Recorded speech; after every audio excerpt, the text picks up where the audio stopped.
సాంఘిక శాస్త్ర ఉపాధ్యాయులకు మరియు విద్యార్థులకు తెలియజేయండి ఏమనగా, నిన్నటి నుంచి మనకి మాదిరి ప్రశ్నపత్రంలోని సమాచార నైపుణ్యాలు పట్టనైపుణ్యాల గురించి ఆన్లైన్ క్లాసెస్ ద్వారా శంకర్ రాంబాబు మాస్టారు వివరించడం జరుగుతున్నది. అయితే నిన్న కొన్ని సాంకేతిక కారణాల వల్ల టెలికాస్ట్ చేయలేకపోవడం జరిగింది. నిన్నటి క్లాసు ఈరోజు లింకులు మీకు పెట్టడం జరుగుతుంది. వాటిని ఉపాధ్యాయులు తమ యొక్క విద్యార్థులకి తెలియజేయవలసిందిగా కోరుచున్నాం. ఈ సదావకాశాన్ని వినియోగించుకోగలరని కోరుకుంటూ మరొకసారి శంకర్ రాంబాబు మాస్టర్కి ధన్యవాదాలు తెలియజేసుకుంటాను. Good evening everybody, welcome to smart classroom. గత 2 క్లాసులలో మనం సమాచార నైపుణ్యాలకు సంబంధించి 15 మార్కులకు సంబంధించిన ముఖ్యమైన ప్రశ్నలు, ఆ ప్రశ్నలకు ఏ విధముగా సమాధానాలు రాయాలి, ముఖ్యమైన సమాచార పట్టికలు, సమాచార గ్రాఫులు వంటి అంశాలకు సంబంధించి మనం వివరించుకున్నాం. ఈ వీడియోలో ఈ క్లాసులో మనం ప్రధానంగా పఠ నైపుణ్యాలకు సంబంధించి పేపర్ 2 పఠ నైపుణ్యాలు అంటే పాఠము 13 నుంచి పాఠము 22 వరకు కూడా ఉండే పఠ నైపుణ్యాలకు సంబంధించి ముఖ్యంగా ఏ అంశాలను మనము ప్రధానంగా ప్రాక్టీస్ చేయాలి అనేది ఈ వీడియోలో ఈ క్లాస్లో మనం తెలుసుకుందాం. అయితే అంతకంటే ముందుగా పఠ నైపుణ్యాలపైన మనకి ప్రధానంగా ఏంటంటే 15 మార్కులు రావడం జరుగుతుంది. ఈ 15 మార్కులలో మనకి ఒక విధంగా చెప్పాలి అనుకుంటే ఇంతకుముందు పేపర్ 1లో 7.5 మార్కులు ఉండేవి, పేపర్ 2లో 7.5 మార్కులు ఉండేవి. ఇప్పుడు మొత్తం 15 మార్కులు, 100 మార్కుల పేపర్లో 15 మార్కులు పఠ నైపుణ్యాలపై రావడం జరుగుతుంది. అయితే ఇప్పుడు దీన్ని ఎలా డివిజన్ చేసే అవకాశం ఉంది అంటే, ఇంతవరకు మనం మాట్లాడుకున్న సమాచార నైపుణ్యాలపైన పేపర్ 1 7 మార్కులు, పేపర్ 2 8 మార్కులుగా డివిజన్ చేసి ఇవ్వడం జరిగింది.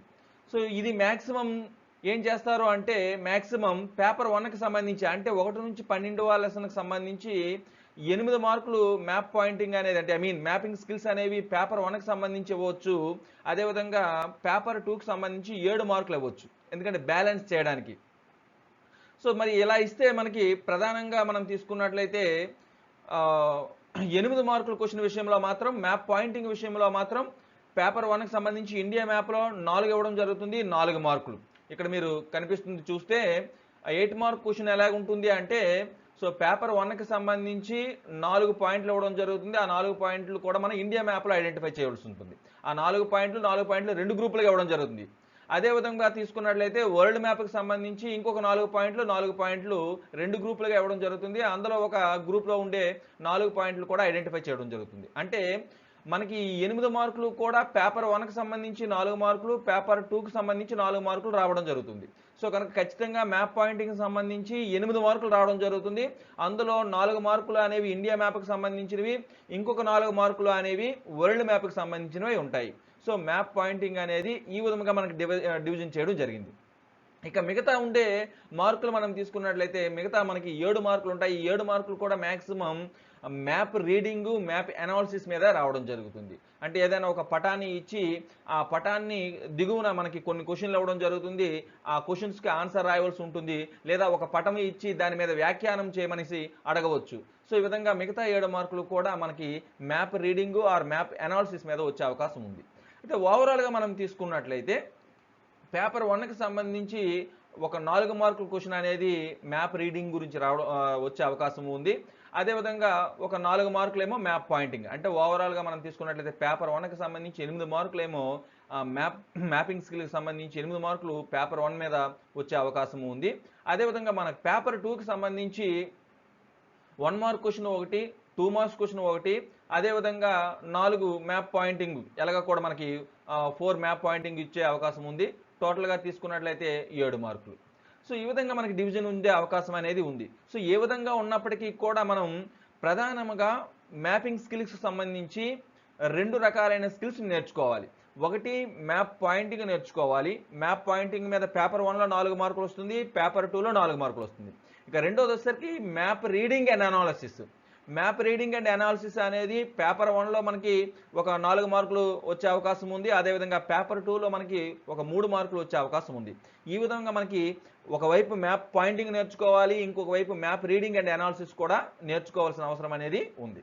అయితే ఇప్పుడు మనం ఇక్కడికి వచ్చేసరికి అంటే పేపర్ 2 మ్యాపింగ్ స్కిల్స్కి వచ్చేసరికి మనకి ప్రధానంగా పేపర్ 2 మ్యాప్ పాయింటింగ్ విషయంలోకి వచ్చేసరికి ఏ విధంగా ఇవ్వడం జరుగుతుంది అంటే ఒక 2 ఏమో ఇండైరెక్ట్ క్వశ్చన్స్ అనేవి అంటే ఇండైరెక్ట్ పాయింట్స్ అనేవి ఇవ్వడం జరుగుతుంది. ఒక 2 ఏమో డైరెక్ట్ పాయింట్స్ ఇవ్వడం జరుగుతుంది. సో ఈ 2 ఇండైరెక్ట్ పాయింట్స్లో కూడా ఒకటి దేశానికి సంబంధించింది ఇవ్వడం జరుగుతుంది, ఇంకొకటి నగరానికి లేదా ప్రదేశానికి సంబంధించింది ఇవ్వడం జరుగుతుంది. అదేవిధంగా ఇంకొక 2 డైరెక్ట్ ఇంట్లో కూడా మనకి ఒకటి దేశానికి సంబంధించింది, ఇంకొకటి నగరానికి సంబంధించింది ఇవ్వడం జరుగుతుంది. అంటే మ్యాప్ పాయింటింగ్ విషయంలోకి వచ్చేసరికి వరల్డ్ మ్యాప్ విషయంలోకి వచ్చేసరికి మనం ప్రధానముగా ముఖ్యమైన దేశాలు, ముఖ్యమైన ప్రదేశాలు, నగరాలను మనం ప్రధానముగా ప్రాక్టీస్ చేయవలసి ఉంది. ఆ విషయాన్ని మనం మైండ్లో పెట్టుకోవాలి.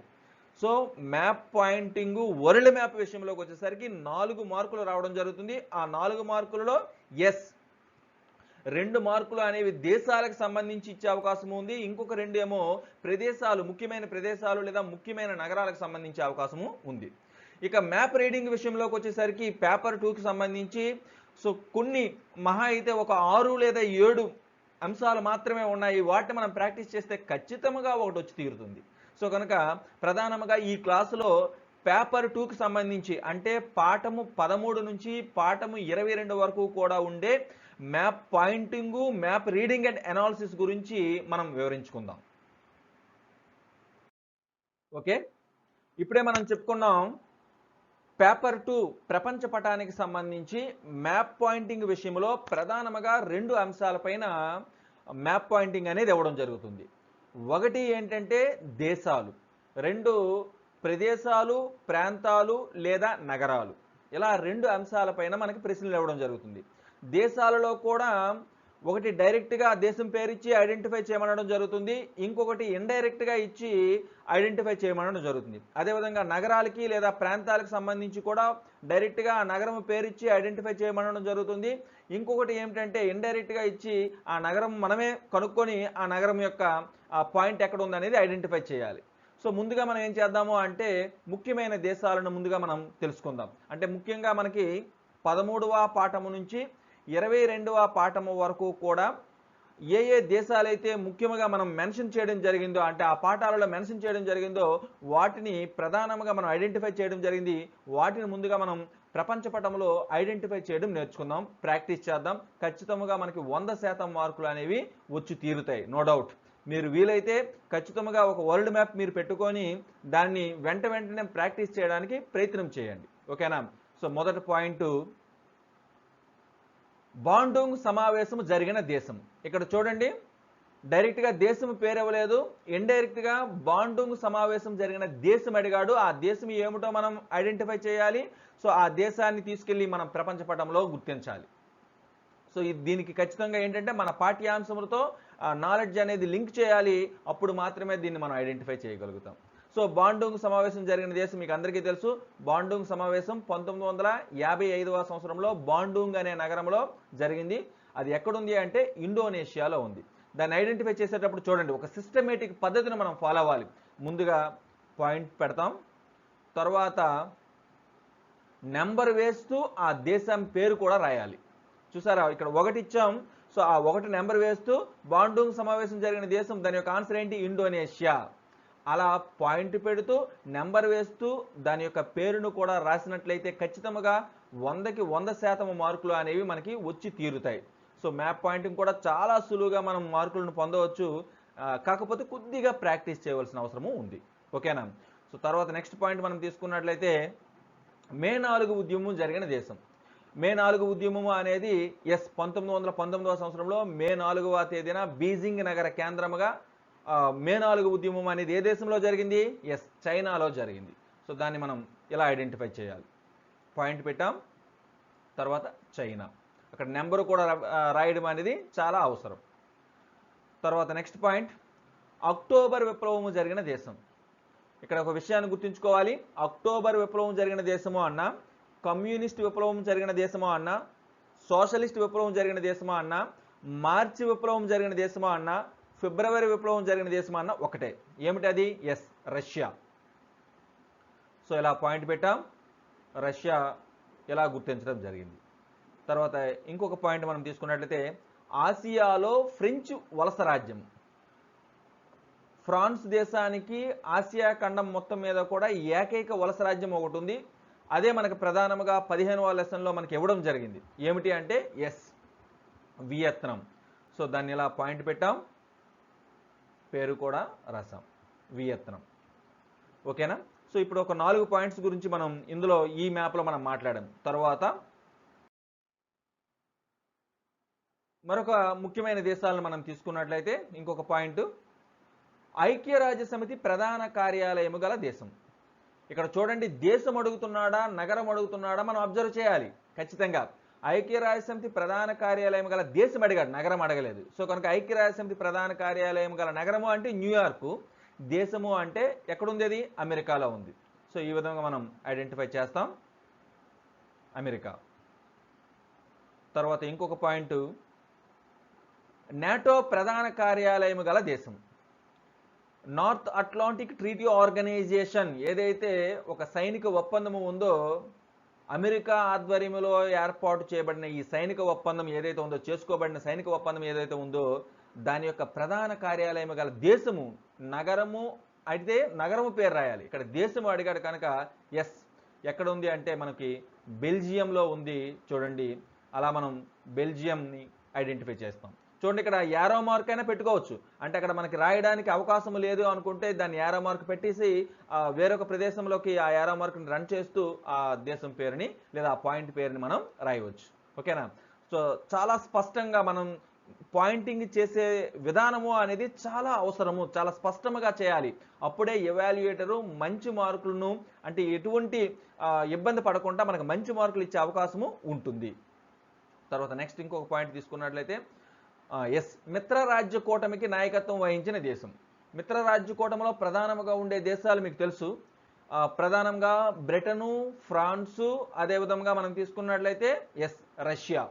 ఇవి ఈ 3 కూడా మిత్రరాజ్య కూటమిగా 1907వ సంవత్సరంలో ఏర్పడినట్లుగా మీరు చదువుకున్నారు. అందులో తర్వాత కాలంలో అమెరికా వచ్చి చేరడం జరిగింది. అయితే ఈ మిత్రరాజ్య కూటమికి నాయకత్వం వహించిన దేశము ఏది అంటే ఎస్, బ్రిటన్. బ్రిటన్ అన్నా, ఇంగ్లాండ్ అన్నా, యునైటెడ్ కింగ్డమ్ అన్నా అదే పాయింట్ మనం పెడతాం. ఓకే, ఒకసారిగా మనం తీసుకున్నట్లయితే ఇలాగా పాయింట్ పెట్టాం, దాని యొక్క పేరును బ్రిటన్ని ఇలా రాసాం. తర్వాత నెక్స్ట్ పాయింట్ మనం తీసుకున్నట్లయితే కేంద్ర రాజ్య కూటమికి నాయకత్వం వహించిన దేశము. ఇక్కడ కేంద్ర రాజ్య కూటమి అన్న, అక్షరాజ్య కూటమి అన్న ఒకటే. కేంద్ర రాజ్య కూటమికి నాయకత్వం వహించిన దేశము అదే, అక్షరాజ్య కూటమికి నాయకత్వం వహించిన దేశం కూడా అదే. ఏమిటి అంటే ఎస్, జర్మనీ. సో దాన్ని మనం ఎలా ఐడెంటిఫై చేస్తాం? చూడండి, ఇది జర్మనీ. ఓకే, తర్వాత నెక్స్ట్ మరొక పాయింట్ తీసుకుందాం, ఆఫ్రికాలో స్వతంత్ర దేశము. ఆఫ్రికాలో ప్రధానంగా మనకి 2 స్వతంత్ర దేశాలు ఉన్నాయి, ఒకటి ఇథోపియా, ఇంకొకటి లైబీరియా. అయితే ప్రధానంగా స్వతంత్ర దేశం ఏది అంటే ఇథోపియా. అందుకని మనం ప్రధానంగా ఇథోపియాను ఐడెంటిఫై చేస్తాం. అంటే స్వతంత్ర దేశము అంటే ఏ దేశం చే కూడా వలస రాజ్యముగా పాలించబడని దేశాలు. సో అందులో ముఖ్యంగా మనకి తీసుకున్నట్లయితే ఆఫ్రికా ఖండంలో ఇథోపియా. సో దాన్ని మనం ఎలా ఐడెంటిఫై చేస్తాం? ఎలా పాయింట్ పెట్టాం, ఇథోపియా అని రాస్తాం. దాని నెంబర్ కూడా మనం అక్కడ రాయడం జరిగింది, ఆ విషయాన్ని గమనిస్తూ ఉండాలి. ఓకే, తర్వాత ఇంకొక పాయింట్ మనం తీసుకున్నట్లయితే అంగోలాను పాలించిన దేశం. అంగోలాకు 1975వ సంవత్సరంలో స్వతంత్రం రావడం జరిగింది. ఏ దేశం నుంచి? ఏ దేశమైతే, ఏ ఐరోపా దేశం అయితే అంగోలాను పాలించిందో సో ఆ దేశం నుంచి స్వతంత్రం పొందడం జరిగింది. సో అంగోలాను పాలించిన దేశం ఏది అంటే ఎస్, పోర్చుగల్. దాన్ని మనం ఎలా పెడుతూ పోర్చుగల్ అని మనం రాయడం జరుగుతుంది. ఓకే, తర్వాత నైజీరియాను వలస రాజ్యముగా చేసుకొని పాలించిన దేశం. ఎస్, నైజీరియాను పాలించిన దేశం ఏది అంటే మీకు అందరికీ తెలుసు, ఎస్, బ్రిటన్. సో దాన్ని ఈ విధంగా మనం పాయింట్అవుట్ చేయాలి. ఆల్రెడీ ఇదివరకే మనం గత మ్యాప్లో కూడా మనం పాయింట్అవుట్ చేసాం బ్రిటన్ని. బ్రిటన్ అన్నా, ఇంగ్లాండ్ అన్నా, యునైటెడ్ కింగ్డమ్ అన్నా అదే రాస్తాం. యాక్చువల్గా యునైటెడ్ కింగ్డమ్ అంటే బ్రిటను అంటే ఇంగ్లాండు, ఐర్లాండు, ఐస్లాండ్ వీటన్నింటినీ కలిపి స్కాట్లాండు, వెసెల్స్ వీటన్నింటినీ కలిపి యాక్చువల్గా యునైటెడ్ కింగ్డమ్ అంటారు. కానీ యునైటెడ్ కింగ్డమ్ ఇచ్చినా మనం బ్రిటన్లో ఐడెంటిఫై చేసినా మనకు చాలు మార్క్ వస్తుంది. తర్వాత నెక్స్ట్ దేశం మనం తీసుకున్నట్లయితే సామ్యవాద కూటమికి నాయకత్వం వహించిన దేశం. సామ్యవాద కూటమికి నాయకత్వం వహించిన దేశమో అన్న, కమ్యూనిస్టు కూటమికి నాయకత్వం వహించిన దేశమో అన్న, కొమింటర్న్కు నాయకత్వం వహించిన దేశమో అన్న ఒకటే. ఏమిటి అది అంటే ఎస్, రష్యా. సో దాన్ని మనం ఎలా ఐడెంటిఫై చేస్తాం? ఓకే, తర్వాత మరొక దేశాన్ని తీసుకుందాం. ఎస్, పెట్టుబడిదారి కూటమికి నాయకత్వం వహించిన దేశం. సో క్యాపిటలిస్ట్ బ్లాకుకి నాయకత్వం వహించిన దేశం ఏది అంటే ఎస్, అమెరికా. సో ఈ విధంగా మనం ఐడెంటిఫై చేయాలి. ఓకే, తర్వాత ఎస్, యూదుల ప్రత్యేక దేశము. యూదులకు ప్రత్యేక దేశం కావాలని యూదులందరూ, ప్రపంచవ్యాప్తంగా యూదులందరూ కూడా ఏంటంటే పోరాటం చేయడం జరిగింది. సో ఐక్యరాజ్య సమితి యొక్క ఇన్వాల్వ్మెంట్తో 1948వ సంవత్సరంలో యూదులకు ఒక ప్రత్యేక దేశము అనేది ఏర్పడింది, పాలస్తీనా నుంచి వేరుపడి. ఏమిటి అంటే ఎస్, ఇజ్రాయిల్. దాన్ని మనం ఎలా ఐడెంటిఫై చేస్తాం? ఇజ్రాయిల్. యూదుల యొక్క ప్రత్యేక దేశము ఏది అంటే ఇజ్రాయిల్. అది ఏ దేశం నుంచి ఏర్పడింది అంటే పాలస్తీనా నుంచి ఏర్పడింది. నెక్స్ట్ పాయింట్, ఆర్థిక మాన్య ప్రభావానికి గురి కాని దేశము. చూసారా, ఆర్థిక మాన్యము అనేది 1929 నుంచి 1939 మధ్య కాలంలో సుమారుగా 10 సంవత్సరాల కాలాన్ని తీవ్ర ఆర్థిక మాన్య కాలము అంటాం. ఈ తీవ్ర ఆర్థిక మాన్యానికి గురి కాని దేశము ఏది అంటే ఎస్, రష్యా. సో దాన్ని ఎలా మనం ఐడెంటిఫై చేస్తాం? ఎందుకు రష్యా తీవ్ర ఆర్థిక మాన్యానికి ప్రధానంగా గురి కాలేదు అంటే మీకు అందరికీ తెలుసు, 1928వ సంవత్సరంలో స్టాలిన్ కాలంలో పంచవర్ష ప్రణాళికలను ప్రవేశపెడుతూ ఒక ప్రణాళికాయుతమైన అభివృద్ధిని సాధించడం జరిగింది కనుక సో రష్యా ఏమో ఆర్థిక మాన్య ప్రభావానికి గురి కాలేదు అంతగా. ఓకేనా? సో నెక్స్ట్ ఇంకొక పాయింట్ తీసుకున్నట్లయితే ఆర్థిక మాన్య ప్రభావానికి తీవ్రంగా గురైన దేశం. సో ఇంతవరకు మనం మాట్లాడుకున్నది గురి కాని దేశము రష్యా అన్నాము. తీవ్రంగా గురైన దేశం ఏది అంటే ఎస్, అన్నింటికంటే తీవ్రంగా గురైన దేశము జర్మనీ. అందుకనే సో అక్కడ జర్మన్ ప్రజలు ఆ కాలంలో ఏంటంటే మెడలో ఒక ప్లకార్డ్స్, మేము ఏ పని చేయడానికైనా సిద్ధమే అని ప్లకార్డ్స్ వేసుకుని తిరిగే పరిస్థితి అనేది మనకి ఆనాటి రోజుల్లో జర్మనీలో కనిపించింది. సో కనుక ఆర్థిక మాన్య ప్రభావానికి తీవ్రంగా గురైన దేశం ఏది అంటే జర్మనీ. సో దాన్ని ఎలా ఐడెంటిఫై చేస్తాం? Germany. Okay okay Hiroshima, Nagasaki నగరాలు గల దేశము. 2వ ప్రపంచ యుద్ధ కాలంలో 1945 ఆగస్టు నెలలో అమెరికా ఈ 2 నగరాలపై 2 అణుబాంబులను ప్రయోగించింది. మరి ఈ 2 నగరాలు గలన దేశం ఏది అంటే ఎస్, జపాన్. ఈ విధంగా జపాన్ మనం ఐడెంటిఫై చేస్తాం. తరువాత లింగము అన్న పదాన్ని రాజ్యాంగ ప్రవేశికలో గల దేశం. మనకి స్వతంత్ర భారత రాజ్యాంగ నిర్మాణంలో భాగంగా ఈ పాఠ్యాంశంలో 2 దేశాలు, మరొక 2 దేశాల యొక్క రాజ్యాంగ ప్రవేశికులను ఇవ్వడం జరిగింది. అందులో ఒక దేశం యొక్క రాజ్యాంగ ప్రవేశికలో లింగము అన్న పదానికి ఎక్కువ ప్రాధాన్యత ఇవ్వడం జరిగింది. అంటే లింగము అన్న పదాన్ని రాజ్యాంగ ప్రవేశికలో యాడ్ చేయడం జరిగింది. సో అలా లింగము అన్న పదాన్ని రాజ్యాంగ ప్రవేశికలో గల దేశం ఏది అంటే ఎస్, నేపాల్. సో ఇది నేపాల్. తర్వాత ఎస్, శాంతి కాముకతను రాజ్యాంగ ప్రవేశికలో ప్రాధాన్యం ఇచ్చిన దేశం. శాంతిని తమ యొక్క రాజ్యాంగ ప్రవేశికలో ప్రాధాన్యం ఇచ్చిన దేశం ఏది అంటే అదే 2వ దేశం మనం మాట్లాడుకుంటున్నాం, అదే జపాన్. సో ఆల్రెడీ మనం ఐడెంటిఫై చేసాం, దాన్ని మరొకసారి ఐడెంటిఫై చేస్తున్నాం, జపాన్. ఇక తర్వాత ఎస్, ఇంతవరకు కూడా మనం ఇండైరెక్ట్గా ఏ ఏ దేశాలను ఇవ్వచ్చో మనం మాట్లాడాం. ఇప్పుడు డైరెక్ట్గా మరికొన్ని దేశాలను తెలుసుకుందాం. సో అందులో నైజీరియా, ఆఫ్రికా ఖండంలో ముఖ్యమైన దేశము నైజీరియా. సో ఇది నైజీరియా. అదే మరొక దేశం మనం తీసుకున్నట్లయితే అంగోలా. సో అంగోలా అనేది కూడా మనకి ఆఫ్రికా ఖండంలో ఉండే ఒక ముఖ్యమైన దేశము. ఎస్, ఇది అంగోలా. తర్వాత ఆస్ట్రియా. యాక్చువల్గా మొదట ప్రపంచ యుద్ధము రావడానికి కారణమయ్యే దేశాల్లో ఒక దేశము ఆస్ట్రియా. ఎందుకంటే ఆస్ట్రియా యొక్క యువరాజు అయిన ఫెర్డినాండును ఒక సెర్బియన్ యువకుడు హత్య చేయడం వలన ఆస్ట్రియా సెర్బియా పైన యుద్ధం ప్రకటించింది. అదే తరువాత కాలంలో మొదట ప్రపంచ యుద్ధముగా పరిణమించింది. సో కనుక ఆస్ట్రియాను కూడా మనం ఐడెంటిఫై చేయాలి. ఐరోపా ఖండంలో మనకి సో ఇది ఆస్ట్రియా. ఓకే, తర్వాత సెర్బియా, దాని పక్కనే ఉంది సెర్బియా, ఆస్ట్రియాకి పక్కనే సెర్బియా. తర్వాత పోలాండ్. రెండవ ప్రపంచ యుద్ధానికి కారణమైన దేశాల్లో ఒక దేశం పోలాండ్. మీకు అందరికీ తెలుసు, జర్మనీ లేదా హిట్లరు పోలాండ్ పైన దాడి చేయడమే రెండవ ప్రపంచ యుద్ధానికి తక్షణ కారణం.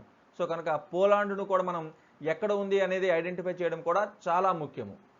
సో ఐరోపా ఖండంలోనే జర్మనీకి పక్కనే ఉంది ఇది పోలాండ్.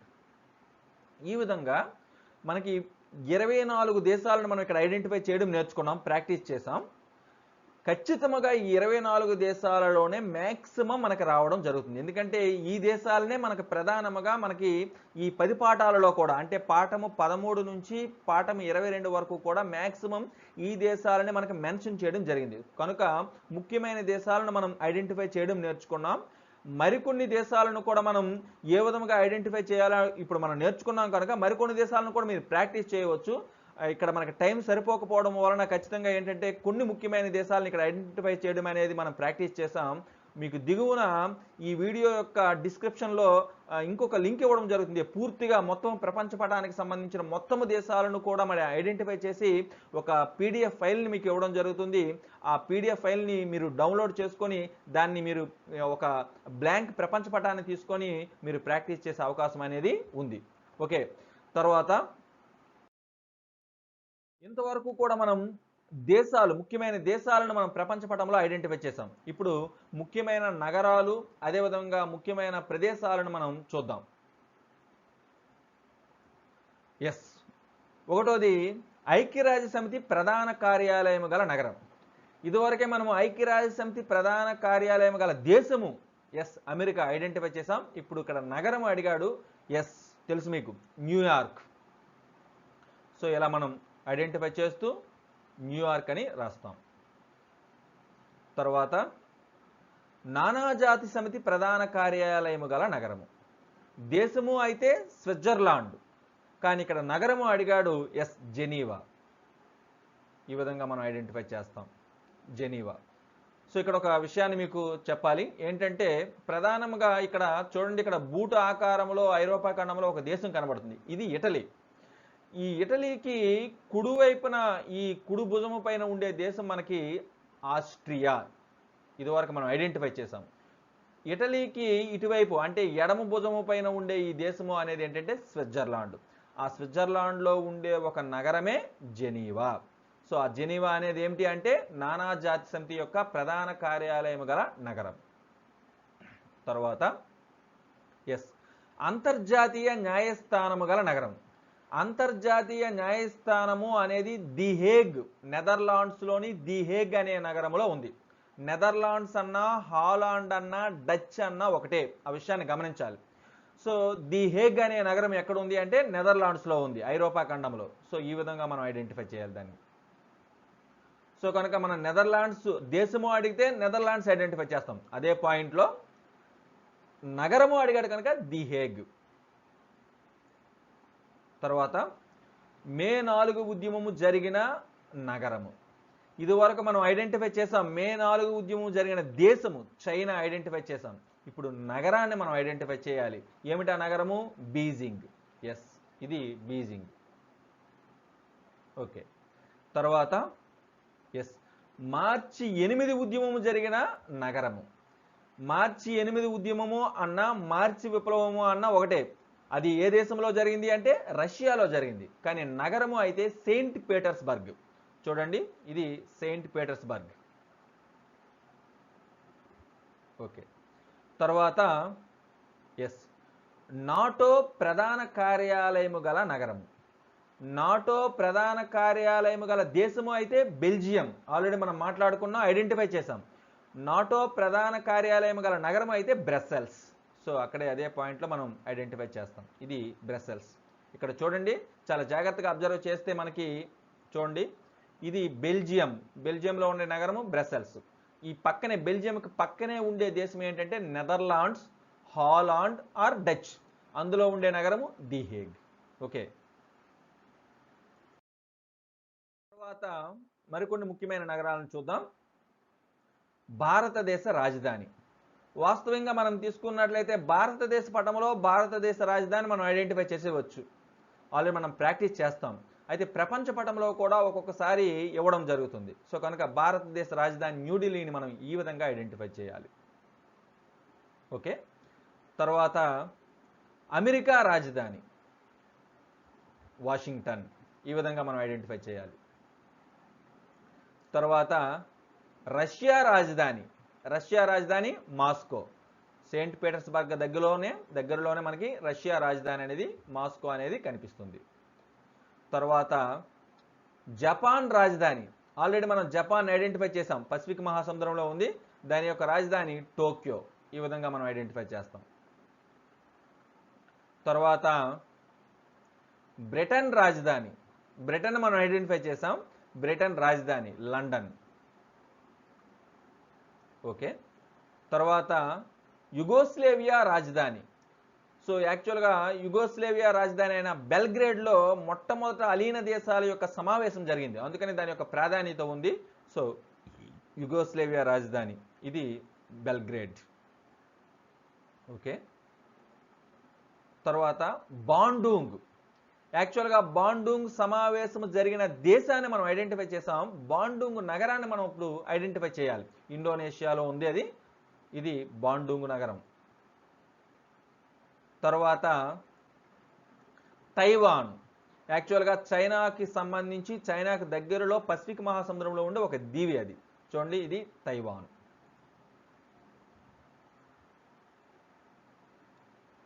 ఓకే ఓకే ఇంతవరకు మనం మ్యాపింగ్ స్కిల్స్లో మ్యాప్ పాయింటింగ్ అంటే పట గుర్తింపును గురించి, ముఖ్యమైన దేశాలు, ముఖ్యమైన నగరాలు, ముఖ్యమైన ప్రాంతాలను ప్రపంచ పటంలో ఏ విధంగా ఐడెంటిఫై చేయాలో తెలుసుకున్నాం. ఇప్పుడు ఇంకొక రెండో రకమైన స్కిల్, అంటే మ్యాపింగ్ స్కిల్స్లో రెండో రకమైన స్కిల్ మ్యాప్ రీడింగ్. సో దాన్ని మనం పటాన్ని చదవడము అంటాం. సో ఈ పటాన్ని చదవడానికి సంబంధించి ఇదివరకు మనం ఏదైతే సమాచార నైపుణ్యాలకు సంబంధించి ఒక పట్టికను కానీ, ఒక గ్రాఫ్ను కానీ, ఒక పై చార్టును కానీ చదివేటప్పుడు ఎటువంటి స్టెప్స్ని మనం ఫాలో అయ్యామో అటువంటి స్టెప్స్నే ఫాలో అవుతూ ఇక్కడ పటాన్ని కూడా చదివి దానికి సంబంధించి ఇచ్చిన ప్రశ్నలకు మనం సమాధానాలను రాయవలసి ఉంటుంది. అందులో మనం పటాన్ని చదివేటప్పుడు ప్రధానంగా రెండు అంశాలను మనం పరిగణలోకి తీసుకోవాలి. ఒకటి, ఆ పటము దేనిని గురించి తెలియజేస్తుంది అనే విషయము ఆ పటం యొక్క హెడ్డింగ్లో మనకు కనిపిస్తుంది. సో ముందుగా ఆ హెడ్డింగ్ని మనం ఐడెంటిఫై చేయాలి. ఫర్ ఎగ్జాంపుల్ మనం తీసుకున్నట్లయితే ఇక్కడ ఈ పటానికి సంబంధించి హెడ్డింగ్ ఇది, 2వ ప్రపంచ యుద్ధ సమయంలో జర్మనీ సామ్రాజ్యం. అంటే ఈ పటము అనేది 2వ ప్రపంచ యుద్ధ సమయంలో జర్మనీ సామ్రాజ్యాన్ని తెలియజేస్తుంది. ఒక్కొక్కసారి ఈ హెడ్డింగ్ పైనే మనకి ప్రశ్న వచ్చే అవకాశం కూడా ఉంటుంది. ఫర్ ఎగ్జాంపుల్ మనం తీసుకున్నట్లయితే ఈ పటము దేనిని గురించి తెలియజేస్తుంది అంటే డైరెక్ట్గా మనం ఈ హెడ్డింగ్నే ఆన్సర్గా మనం రాయవచ్చు. సో కనుక హెడ్డింగ్ని మనం ఐడెంటిఫై చేయాలి. ఇక రెండోది వచ్చేసరికి ఆ పటానికి సంబంధించిన ఇచ్చిన ఏదైతే ఇండెక్స్ ఉందో ఇది ఇండెక్స్. ఈ ఇండెక్స్ను కూడా మనం ఐడెంటిఫై చేయవలసి ఉంటుంది. ఏ కలర్ దేన్ని ఇండికేట్ చేస్తుందో అనేది కూడా మనం ఖచ్చితంగా క్షుణ్ణంగా మనం చదవాలి. అప్పుడు మాత్రమే ఇవ్వబోయే ప్రశ్నలకు మనం సమాధానాలను రాయగలం. ఓకే, ఇప్పుడు మనం తీసుకుందాం. సో మొదటి ప్రశ్న, ఈ పటము పైన ఎలా ఇవ్వవచ్చో చూస్తే, ఎస్, ఈ పటము ఏ అంశాన్ని తెలియజేస్తుంది డైరెక్ట్గా ఇవ్వడం జరిగింది. ఆ హెడ్డింగ్ని మనం అక్కడ అలా రాస్తే సరిపోతుంది.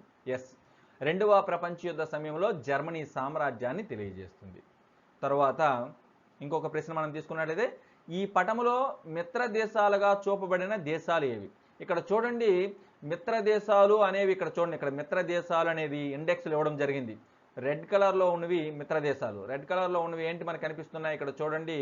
సో బ్రిటన్ కనిపిస్తుంది, అదేవిధంగా ఐర్లాండ్ కనిపిస్తుంది, అదేవిధంగా ఐస్లాండ్ కనిపిస్తుంది. ఆ 3 దేశాలను కూడా మనం ఇక్కడ రాస్తాం. సో ఇక్కడ చూడండి, బ్రిటను, ఐర్లాండ్, ఐస్లాండ్. అంటే అక్కడ ఆ కలర్ ఇండికేషన్ని మనం స్టడీ చేయాలి. దానిని బేస్ చేసుకొని దానికి ఆన్సర్ రాయాలి. ఓకే, తర్వాత క్వశ్చన్ మనం తీసుకున్నట్లయితే, యుగోస్లేవియా జర్మనీలో ఏ సంవత్సరంలో భాగమైనది? సో దానికి సంబంధించి ఇక్కడ ఇండెక్స్లోనే మనకు కనిపిస్తుంది చూడండి. యుగోస్లేవియా ఏ సంవత్సరంలో భాగమైంది కూడా ఇవ్వడం జరిగింది, 1941 ఏప్రిల్. సో కనుక దానికి ఆన్సరు 1941 ఏప్రిల్. తర్వాత దిగువ పటాన్ని చదివి క్రింది ప్రశ్నలకు సమాధానాలు రాయండి. సో ఈ పటాన్ని ముందుగా మనం తీసుకున్నట్లయితే ఇది 1942లో జపాన్ నియంత్రణలో ఉన్న ప్రాంతాన్ని తెలియజేస్తుంది. ఇండెక్స్ని మనం ఒకసారిగా తీసుకున్నట్లయితే ఇక్కడ రెడ్ కలర్ లైన్ ఇవ్వడం చూడండి. ఇక్కడ చూడండి రెడ్ కలర్ లైన్ ఇచ్చాడు. ఏంటంటే జపాన్ నియంత్రణలోని భూభాగాలను ఎప్పుడు 1942వ సంవత్సరంలో జపాన్ నియంత్రణలో ఉండే భూభాగాలను తెలియజేస్తుంది ఇది. ఓకే, దీనిని బేస్ చేసుకునే మనకి ఇవ్వబోయే ప్రశ్నలకు మనం సమాధానాలు రాయవలసి ఉంది. ఓకే, చూద్దాం. ఫస్ట్ క్వశ్చన్, ఈ పటము ఏ అంశాన్ని తెలియజేస్తుంది? డైరెక్ట్ హెడ్డింగ్ ఇక్కడ రాస్తాం. ఎస్, 1942 జపాన్ నియంత్రణలోని ప్రాంతాన్ని తెలియజేస్తుంది. తర్వాత ఇంకొక క్వశ్చన్ తీసుకున్నట్లయితే ఈ పటములో జపాన్ నియంత్రణలోని ఏవైనా 2 ప్రాంతాలను రాయండి. సో జపాన్ నియంత్రణలో ఉండేవి అంటే ఏదైతే ఈ లైన్ ఉందో రెడ్ కలర్ లైను, సో దాని లోపల ఉన్న ఏ 2 ప్రాంతాలను రాసినా చాలు. ఇప్పుడు కొరియా ఉంది, తైవాన్ ఉంది, ఫిలిప్పైన్స్ ఉంది, ఏవైనా 2 ప్రాంతాలను మనం రాస్తాం. ఓకే, ఇక్కడ తైవాన్, కొరియా అనే 2 ప్రాంతాలను నేను ఇవ్వడం జరిగింది. ఏవైనా 2 ప్రాంతాలను రాయొచ్చు. అదేవిధంగా మనకి తర్వాత ప్రశ్న మనం తీసుకున్నట్లయితే చూడండి, ఈ పటంలో జపాన్ నియంత్రణలో లేని ఏవైనా 2 ప్రాంతాలు. జపాన్ నియంత్రణలో లేనివి అంటే సో ఈ రెడ్ కలర్ లైన్కి బయట ఉన్నవి. ఇక్కడ చూడండి, చైనా ఉంది, భూటాన్ ఉంది, టిబెట్ ఉంది, ఇండియా, నేపాల్, సో మంగోలియా, ఏవైనా ఇందులో 2 ప్రాంతాలను మనం రాస్తాం. ఓకే, ఎస్, ఇండియా, మంగోలియా అనే 2 ప్రాంతాలు నేను ఇవ్వడం జరిగింది. ఏవైనా 2 ప్రాంతాలను రాయొచ్చు.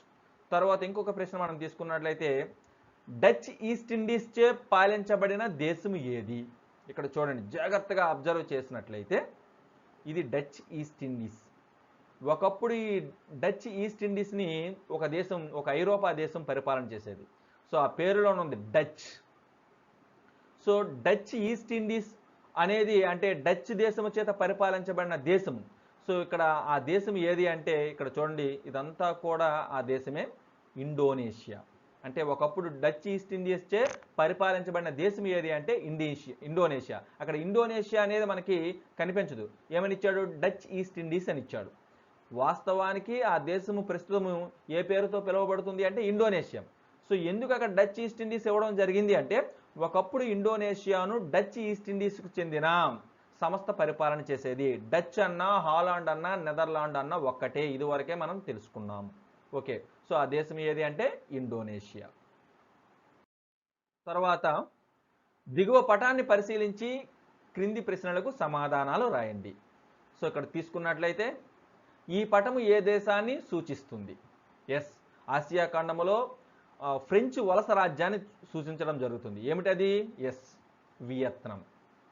తర్వాత ఈ పటములోని దేశం ఏ ఖండములో కలదు? ఇదివరకే మనం మాట్లాడుకున్నాం, ఆసియా ఖండములో కలదు.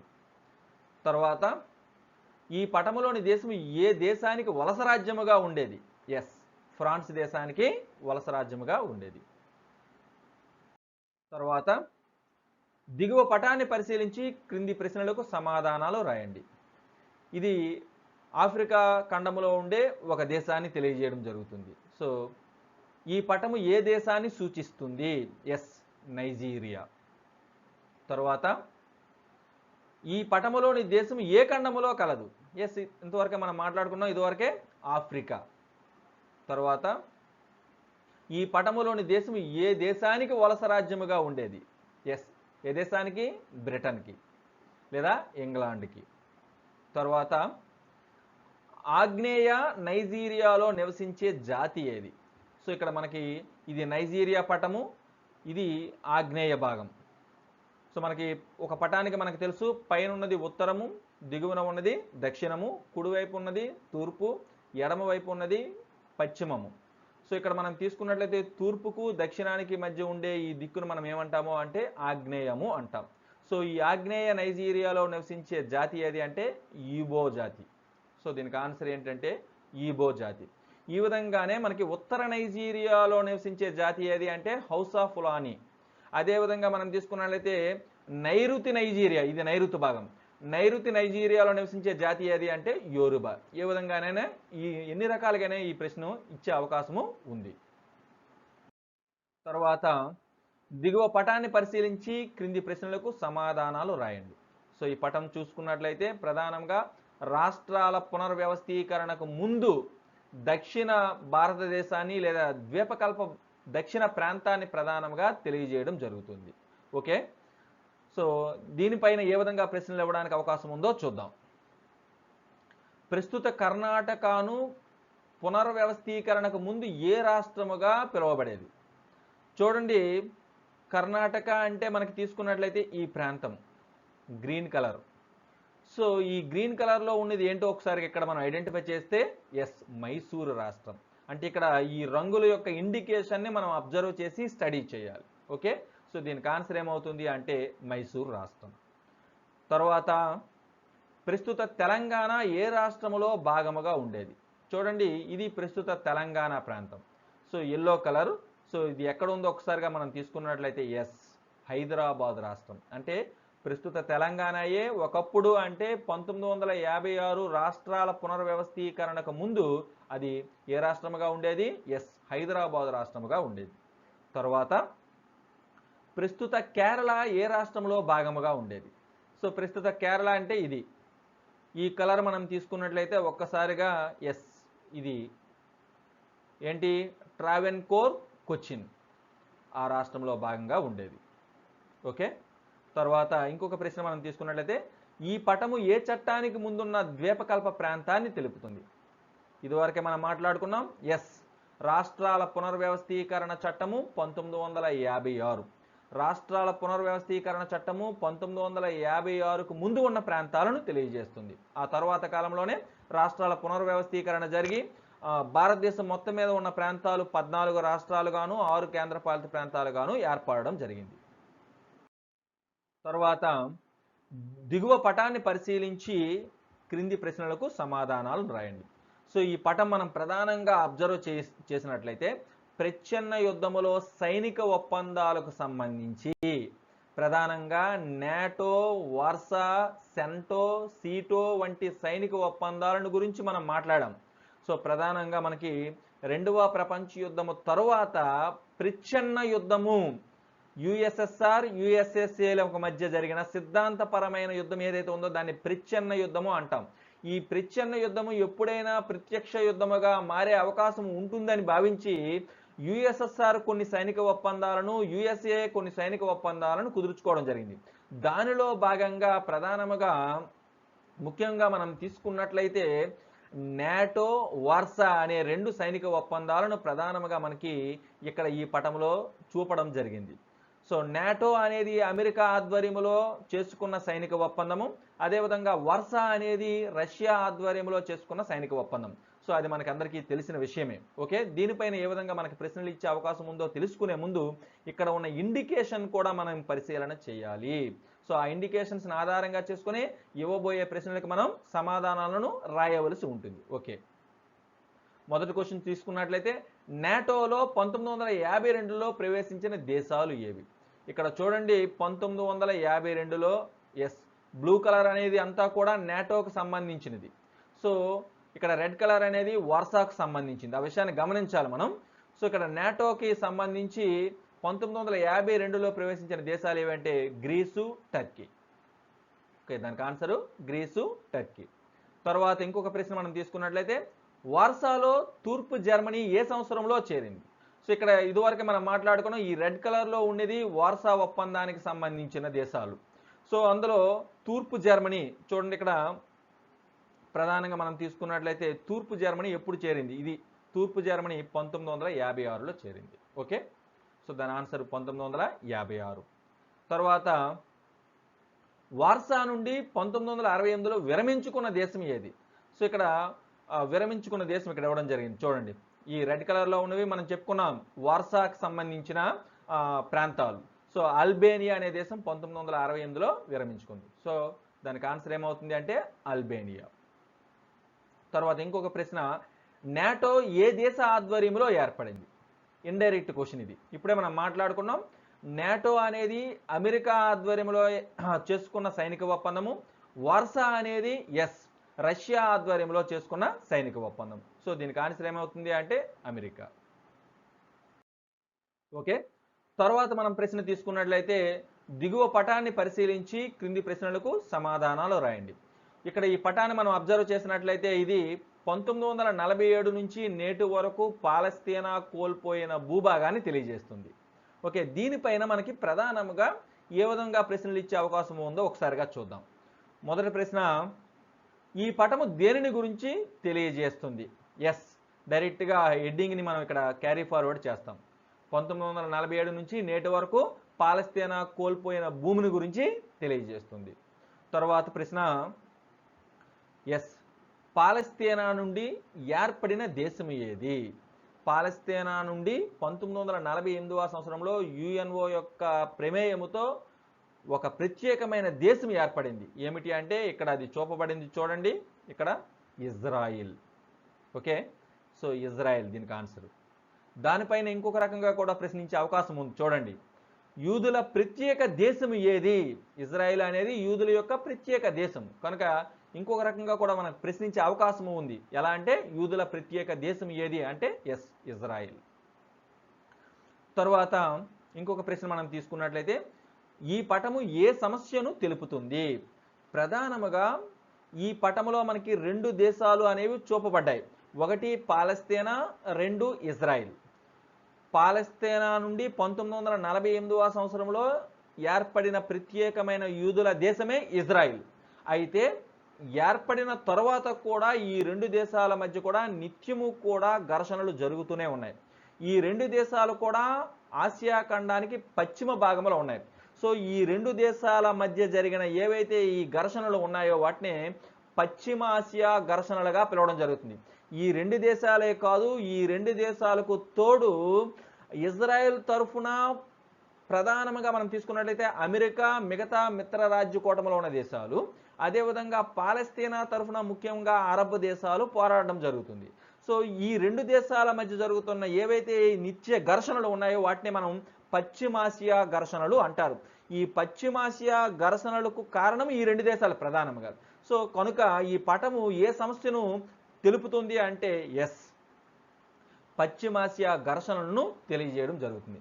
సో ఎందుకు ఇక్కడ పశ్చిమాసియా ఘర్షణలు అని ప్రత్యేకించి చెప్పడం జరిగింది అంటే ఈ రెండు దేశాలు కూడా ఆసియా ఖండానికి పశ్చిమ భాగంలో ఉన్నాయి. సో కనుక ఈ రెండు దేశాల మధ్య జరిగే ప్రధానమైన ఘర్షణలు ఏవైతే ఉన్నాయో ఇప్పటికీ కూడా నిత్యము కూడా జరుగుతూనే ఉన్నాయి, వాటిని పశ్చిమాసియా ఘర్షణలుగా పిలవడం జరుగుతుంది. ఓకే, చివరగా దిగువ పటాన్ని పరిశీలించి క్రింది ప్రశ్నలకు సమాధానాలు రాయండి. ఈ పటాన్ని మనం అబ్జర్వ్ చేసినట్లయితే ఈ పటము అనేది నర్మదా నది పరివాహక ప్రాంతంలో జల విద్యుత్ పథకాలను తెలియజేస్తుంది. నర్మదా నది పైన ఇదివరకు ఉన్న జల విద్యుత్ పథకాలను కావచ్చు, ప్రస్తుతం నిర్మిస్తున్న జల విద్యుత్ పథకాలను కావచ్చు ఈ పటము అనేది తెలియజేస్తుంది. దీనిపైన ఏ విధంగా మనకి ప్రశ్నలు ఇచ్చే అవకాశం ఉందో చూద్దాం. మొదటి ప్రశ్న, నర్మదా నది జన్మస్థానం ఏది? ఎస్, ఇక్కడ క్లియర్ కట్గా మనకు కనిపిస్తుంది చూడండి, నర్మదా నది ఇక్కడ పుట్టడం జరిగింది.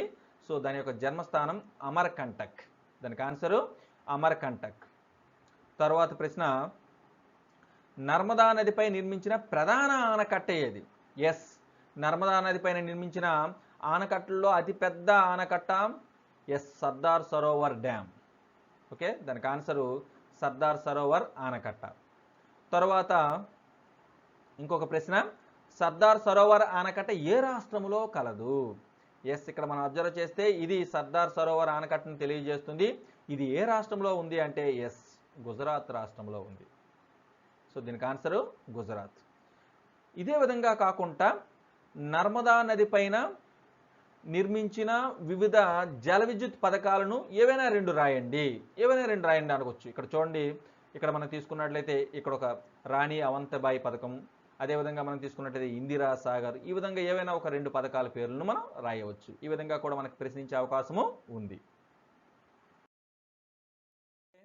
ఇంతవరకు కూడా మనం పేపర్ 2 అంటే పాఠము 13 నుంచి పాఠము 22 వరకు కూడా ఉండే ఏదైతే పేపర్ 2 పాఠ్యాంశాలు ఉన్నాయో ఈ పాఠ్యాంశాలకు సంబంధించి ముఖ్యంగా మన ప్రపంచ పటములో ముఖ్యమైన దేశాలను, ముఖ్యమైన నగరాలను, ముఖ్యమైన ప్రదేశాలను పటములో గుర్తించడాన్ని తెలుసుకున్నాం. అదేవిధంగా మనకి ఈ 10 పాఠాలలో ఉండే పటాన్ని చదవడానికి సంబంధించి అన్ని పటాలను కూడా ప్రతి పటాన్ని మనం ఈ 10 పాఠాలలో ఉండే ప్రతి పటాన్ని కూడా మనం తీసుకొని వాటిపైన ఏ విధంగా మనకి ప్రశ్నలు ఇవ్వడం జరుగుతుంది, ఏ విధంగా మనం ఆన్సర్ చేయాలో మనం తెలుసుకోవడం జరిగింది. ఓకేనా? రేపటి క్లాసులో పేపర్ 1కి సంబంధించి పట నైపుణ్యాలను గురించి తెలుసుకుందాం. Thank you. All the best.